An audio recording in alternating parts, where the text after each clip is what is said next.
ځینې انسانان بیا په دې اند وي په کورنۍ او په ولس کې چې ګوندې زما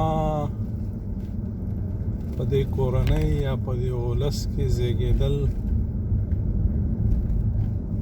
د دې کورنۍ دپاره یو رحمت دی او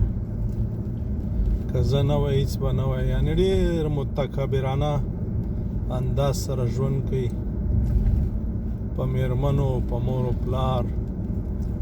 په خویندرونو په بال بچ چې دا ډېره لویه تېروتنه ده که سړی په دې اند شي په دې فکر شي چې دا کورنۍ ما دپاره یو د خدای رحم د خدای لخوا یو ډالۍ چې زه په دې کورنۍ کې زیږېدلی یم کارونه به جوړ شي او بیا هر څوک زیات بار په سر واخلي کارونه جوړیږي او که ووایي چې نه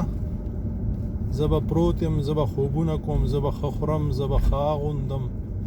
زه به ښې خبرې کوم زه به د ټولو نه ښه یم ولې چې زما حق د ټولو نه لوړ دی هغه که د کورنۍ مشر وي او که د کورنۍ کشر وي او که د دوی په منځ کې وي دی په تېروتنو ژوند کوي او که دا تېروتنې پرې نه دي نورې به لا هم ورته ستونزې پیدا شي. السلام علیکم ورحمة الله.